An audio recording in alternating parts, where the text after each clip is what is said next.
From sold-out arenas to openly asking fans to buy tickets, that's not just a slow dip in momentum, that's a complete reversal. Not long ago, the Indiana Fever were one of the hardest tickets to get in the entire league. Fans were scrambling to secure seats, resale markets were surging, and games felt less like regular season matchups and more like major events. The kind of demand most franchises spend years trying to build was suddenly just there, instant, overwhelming, and impossible to ignore. And now, almost out of nowhere, the tone has shifted. The same organization that once couldn't accommodate the crowd is now actively trying to bring it back. That kind of swing doesn't happen naturally. It doesn't just cool off. Something had to interrupt that momentum, and whatever it was, it hit harder than anyone expected.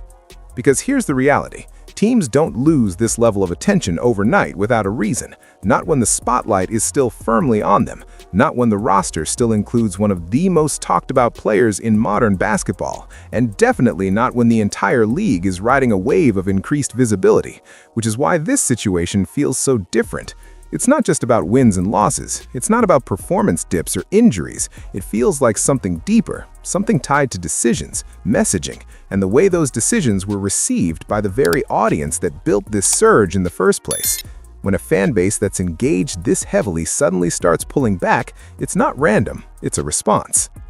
At the center of everything is Caitlin Clark, a player whose impact goes far beyond the box score. She didn't just improve the Fever's performance, she changed their entire trajectory. Attendance, attention, media coverage, even the way casual fans interacted with the league, it all shifted. And that's what makes the current moment so difficult to ignore. Because when a franchise that benefited this directly from a single player suddenly appears to send mixed signals about her role or importance, people don't just overlook it. They start asking questions, they start connecting dots, and those questions don't stay contained. They spread, they evolve, and they start shaping perception faster than any official statement can control. And what's happening now goes beyond simple criticism or social media reactions. There's a growing sense that fans aren't just frustrated, they're being intentional. Conversations online suggest something more coordinated, more calculated than the usual wave of post-decision backlash. It's not just about disagreement anymore, it's about action. And once a fan base reaches that point, where emotion turns into behavior, the consequences start showing up in places that organizations can't ignore. Ticket sales, engagement, overall energy around the team. That's when it stops being noise and starts becoming a real problem. And the deeper you look into what triggered all of this, the clearer it becomes, this wasn't one moment, it was a chain reaction. The shift didn't happen gradually, it felt abrupt, almost jarring. One moment, the Indiana Fever were riding a wave of attention that most franchises only dream about, and the next, there were visible signs that something had cooled, not completely disappeared, but enough to raise eyebrows. Online, fans began pointing out the change in tone. Promotions started appearing more frequently, conversations that once revolved around sold-out crowds and record-breaking demand quietly shifted toward availability, toward reminders, toward the kind of messaging teams usually reserve for rebuilding years, not breakout moments. And that contrast is exactly what made people stop and look closer, because this wasn't supposed to be happening now. What makes this even more unusual is the timing. This wasn't the result of a long losing streak or a roster falling apart. There wasn't a clear basketball reason that explained why energy around the team felt different. In fact, from the outside, everything still looked aligned for continued growth. The spotlight was still there, the attention hadn't vanished, and most importantly, Caitlin Clark was still the centerpiece of the entire conversation surrounding the franchise. So when momentum like that suddenly stalls, people don't just shrug it off. They start asking what changed behind the scenes. And that's where things start to get interesting, because the more fans looked, the less this felt like a natural dip, and the more it started to feel like a reaction, not to performance, but to decisions. Subtle at first, almost easy to miss if you weren't paying close attention, but for a fan base that had been this engaged, this invested, and this emotionally tied to the team's rise, even small signals carried weight, the kind of weight that can shift perception quickly when trust starts to wobble. It wasn't loud in the beginning, but it was building. What's important to understand is that moments like this don't come from nowhere. When a franchise goes from being one of the hottest stories in sports to facing questions about engagement, there's always a trigger, something that breaks the rhythm, something that makes fans pause instead of lean in. And in this case, The deeper you dig, the clearer it becomes that this wasn't just about one isolated issue, it was the start of a chain reaction. And the first link in that chain came at a moment that should have been purely about optimism, but quickly turned into something else entirely. The moment everything started to shift can be traced back to a night that was supposed to be about optimism, the draft. For most teams, it's a reset button, a chance to add talent, build depth, and give fans something new to be excited about. But for the Indiana Fever, this particular decision didn't land the way they expected. With the 10th overall pick, they selected Raven Johnson, a move that on paper could be justified from a basketball standpoint. A young guard, potential upside, roster flexibility, it checked the usual boxes. But almost immediately, the reaction wasn't about her game, it was about everything surrounding it. Because in the weeks leading up to the draft, there had already been buzz online. Clips circulating, discussions picking up traction. Some fans pointed to Johnson's past media appearances, where she spoke about the culture around certain fan bases, including comments that, depending on how you interpret them, touched on toxicity and broader social issues. Now, to be clear, a lot of this conversation lives in the space of interpretation and online debate, but perception matters, especially when you're dealing with a fan base that feels personally connected to a player. And for many supporters of Caitlin Clark, those resurfaced moments didn't feel neutral, they felt targeted. That's where the situation took a turn. Because this wasn't framed as a simple basketball decision anymore. It started to look, at least from the outside, like a disconnect between the front office and the audience that had fueled the team's recent rise. Fans weren't just evaluating talent, they were evaluating intent. And once that shift happens, every move gets reinterpreted through that lens. Online discussions began linking the draft pick to a larger narrative, suggesting that the organization might not fully understand, or worse, might be overlooking the dynamics that brought them this level of attention in the first place. And here's the part that really accelerated things. It didn't take long for those conversations to organize. What started as scattered reactions quickly turned into threads, breakdowns, and long-form debates across platforms. People weren't just reacting emotionally, they were analyzing, connecting timelines, and building arguments around why this decision mattered beyond the court. Whether you agree with those interpretations or not, the impact was undeniable. The energy shifted. The excitement around the draft pick was replaced with scrutiny, and suddenly a move that should have added momentum felt like it interrupted it. But even then, this could have been managed. Draft controversies happen all the time, and they usually fade just as quickly as they appear. The problem is, this didn't fade. Because right when things had a chance to settle, something else happened. Something that took the uncertainty and turned it into something much harder to ignore. Just when the situation had a chance to cool down, it didn't. It escalated, and it happened in a setting where every word carries weight. The post-draft press conference is usually where teams regain control of the narrative. It's where uncertainty gets clarified, where direction becomes clear, and where fans walk away with a better understanding of what the plan actually is. But this time, instead of settling concerns, the messaging introduced a new layer of confusion. And for a fan base already paying close attention, that was enough to reignite everything. When Stephanie White stepped up and addressed the guard rotation, the explanation sounded flexible, almost too flexible. There was talk about multiple ball handlers, about different roles, about players being able to shift between on-ball and off-ball responsibilities. On the surface, that kind of versatility sounds like a strength, but in this context, it didn't land that way. Because what many fans were listening for wasn't flexibility, it was clarity. A simple, direct confirmation that Caitlin Clark remains the central engine of the offense. And that confirmation never clearly came. That absence didn't go unnoticed. In fact, it became the focus. Clips from the press conference started circulating almost immediately, and the same question kept coming up. Why wasn't it stated outright? Why did it sound like the role of the most impactful player on the roster was being framed as interchangeable rather than foundational? For a casual audience, it might have sounded like standard coach speak, but for a fan base already on edge, it felt like something more significant. It felt like hesitation. And in situations like this, hesitation gets interpreted in ways that organizations don't always anticipate. What made it even more impactful was how quickly people began connecting this moment to what had already happened during the draft.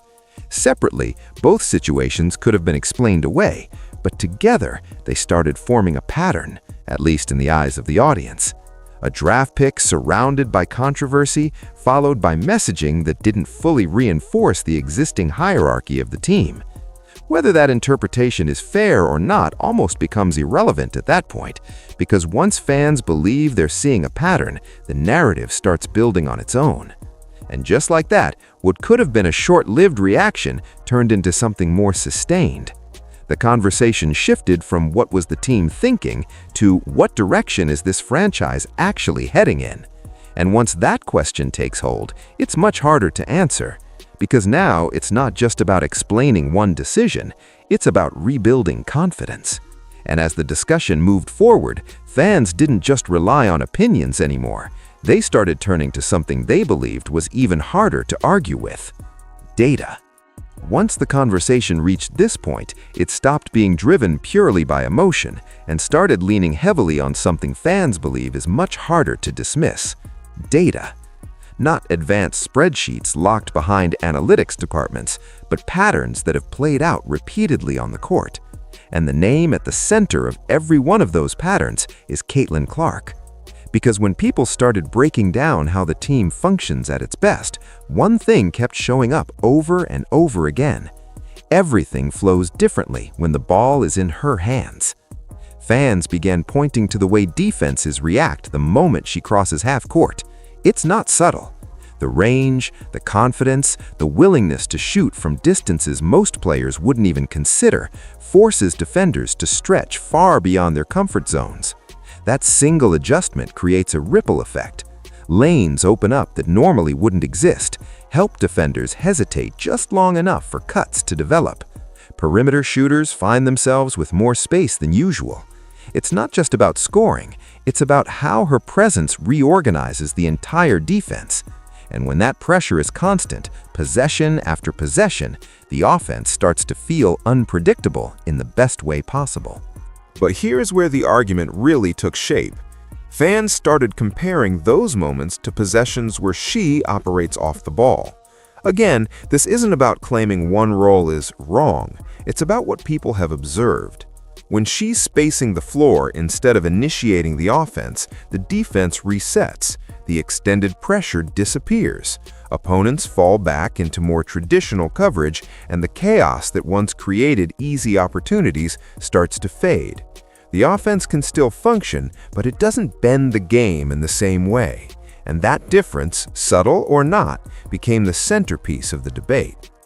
What makes this even more interesting is how quickly the fan base has adapted to discussing it. These aren't surface-level takes anymore. You'll see breakdowns of possessions, clips highlighting defensive shifts, explanations of spacing and timing, all coming from people who, not long ago, were just tuning in out of curiosity. That level of engagement changes everything, because now, when decisions or comments suggest a move away from what they believe is most effective, the pushback isn't just emotional, it's structured, it's argued, it's backed by examples that feel convincing to the people making them. And once a fan base starts operating like that, it becomes much harder for an organization to control the narrative through simple messaging. You're no longer dealing with general frustration, you're dealing with a group that believes it understands the product at a deeper level. Whether every conclusion they draw is accurate or not isn't even the main issue. The key point is that they're confident in what they're seeing, and that confidence is exactly what fuels everything that happens next. Because this isn't just a passionate audience anymore, it's a very specific kind of audience, one that doesn't behave the way traditional fan bases usually do. This is where the situation stops looking like a typical fan reaction and starts to feel fundamentally different. Because the audience surrounding the Indiana Fever right now doesn't behave like a traditional team-first fan base. It's not built on decades of loyalty, family traditions, or regional identity passed down over time. Instead, it formed quickly, almost instantly, around one central figure, Caitlin Clark. That kind of connection changes the entire dynamic. These fans didn't slowly grow attached to the franchise and then embrace the roster. They followed a player first, and the team came second. And that order matters more than most organizations are prepared to deal with. Because when loyalty is built that way, it doesn't operate under the usual rules. Traditional fan bases absorb frustration. They sit through losing seasons, questionable decisions, and long rebuilds because their identity is tied to the team itself. But this group doesn't have that same emotional anchor. Their connection is specific, not general. It's focused, not inherited. And that makes it far more flexible, almost portable.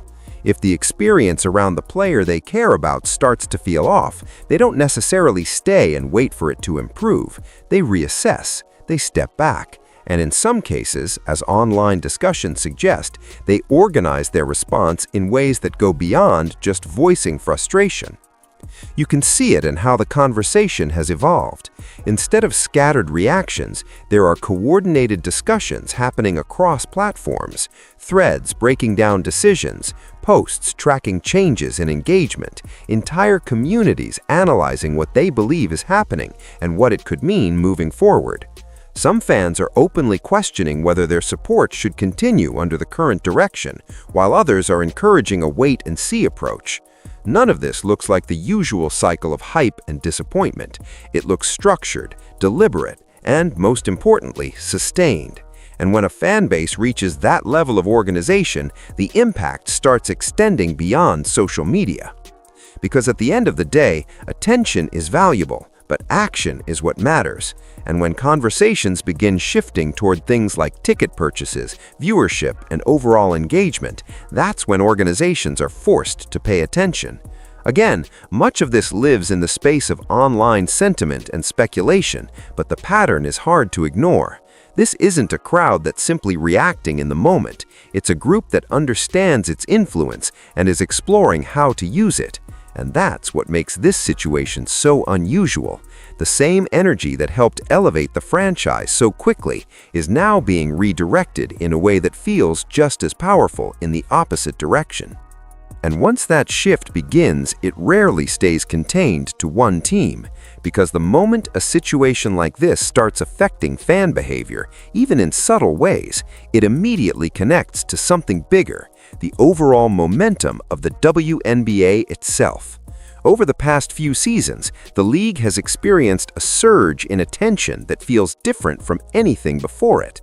More eyes, more conversations, more engagement across platforms, and a significant part of that surge has been tied to the arrival and impact of players who bring in entirely new audiences that weren't previously locked into the league's ecosystem. That's why this moment carries a level of sensitivity that goes beyond wins, losses, or even roster decisions. When a player like Caitlin Clark becomes a central driver of attention, the ripple effects touch everything: broadcast interest, sponsorship conversations, media coverage, and the overall perception of the league's growth trajectory. Now, to be clear, the league's success isn't dependent on any single individual, but it would be unrealistic to ignore how certain players accelerate visibility in ways that shift the entire landscape.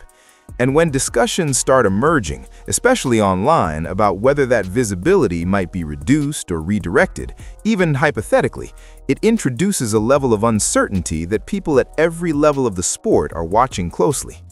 You can already see how this plays out in the way conversations are framed. It's no longer just about one team's decisions. It's about how those decisions might influence broader engagement. If fans who recently entered the ecosystem start pulling back, even slightly, it raises questions about sustainability. Not because the league can't stand on its own, but because rapid growth always comes with expectations. Expectations from networks, from partners, from brands that are investing based on where they believe the audience is heading, not just where it has been. And while there's no immediate indication of any dramatic shift, the possibility alone is enough to keep this situation firmly on the radar. What makes it even more complex is how quickly perception can spread in today's environment. A single narrative, fair or not, can travel across platforms and shape how casual viewers interpret what's happening. If the story becomes that a franchise isn't maximizing the potential of one of its most visible players, that narrative doesn't just stay local, it becomes part of the broader conversation about the league itself. And once that happens, it's no longer just about correcting a lineup decision or clarifying a role. It's about maintaining confidence in the direction things are moving overall. And that's why this moment feels bigger than it might appear on the surface. It sits at the intersection of growth, perception, and expectation. The league is in a position where momentum matters more than ever, and anything that even hints at disrupting that momentum gets attention. Not panic, not overreaction, but attention. Because the people watching this unfold aren't just fans anymore. They're stakeholders in a rapidly evolving sports landscape. And the next question they're starting to ask isn't just about what the team does next, it's about who actually holds the power in shaping what happens from here. And that question, who actually holds the power here, is where the entire situation takes a sharp turn. Because for years, the structure of professional sports has been simple. Organizations make decisions and players operate within those decisions. But moments like this start to challenge that model, especially when a player's influence extends far beyond the court. With Caitlin Clark, the conversation isn't just about performance anymore. It's about visibility, attention, and the kind of audience pool that can reshape how a franchise is valued in real time. And when that level of influence is tied to one individual, the balance of control doesn't look as clear as it used to. There's been a growing wave of discussion online suggesting that the traditional power dynamic might not fully apply in this situation, not in the dramatic sense of contracts or immediate decisions, but in terms of leverage, the subtle kind that shows up through fan behavior, media focus, and overall engagement. Because if a significant portion of the audience is there specifically for one player, then their experience becomes the product. And if that experience feels misaligned, even slightly, the reaction can be immediate. It doesn't require statements or negotiations. It shows up in attention patterns, in what people choose to support, and in how they talk about the team moving forward. This is where things become especially interesting, because organizations are used to managing expectations internally through messaging, strategy, and long-term planning. But external influence like this doesn't operate on the same timeline. It moves faster, it reacts in real time, and it doesn't always wait for official clarification before forming conclusions. Some fans are already speculating about what this could mean long-term, not just for the Indiana Fever, but for how teams approach building around players who bring this level of attention. Again, much of that conversation lives in the realm of speculation, but the fact that it's happening at all says a lot about how the situation is being perceived. What's clear is that this isn't just about one decision or one press conference anymore. It's about how value is defined and who ultimately influences that definition. When a player drives engagement at this scale, the organization isn't just managing a roster, it's managing an ecosystem that extends far beyond the locker room. And ecosystems respond differently. They're less predictable, more sensitive to shifts in perception, and far more reactive to anything that feels out of sync with what brought people in the first place. And that's why the next move matters so much, because when leverage starts to shift, even slightly, the response becomes just as important as the situation itself.